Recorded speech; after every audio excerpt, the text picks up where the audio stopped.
समय को भरोसों को नी कद पलटी मार जावे।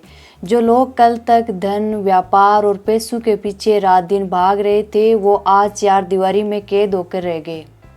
युद्ध के नगाड़े रुक गए, सीमाएं सील हो गई, परमाणु बम की धमकियां दरी की दरी रह गई। कल तक जो विश्व शक्तियां थी, वो आज घुटनों पे आके रुक गई। ये सारी वक्त की मार है जो कोरोना के रूप में सारी दुनिया में दहशत फैला रही है और इसका कोई इलाज नहीं है। इसलिए टीम मिशन मानवता आपसे निवेदन करती है कि सब अपने अपने घरों में रहे और सरकार के आदेशों का पालन करें।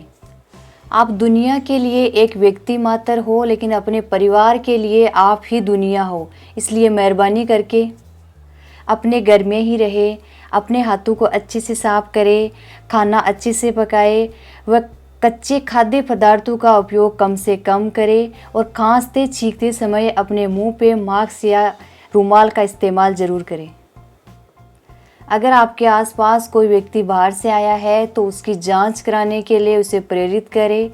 और अगर आप कोई ऐसा व्यापार या कार्य कर रहे हो जो आप घर बैठे ही कर सकते हो, तो आप वो कार्य घर बैठे ही करें, अपने समय को व्यर्थ ना जाने दें। बेवजह घर से बाहर निकलकर समाज व देश के दुश्मन ना बने, खुद भी बचे और दूसरों को भी बचाएं। कोरोना से डरो ना, कोरोना से लड़ो ना। जय हिंद।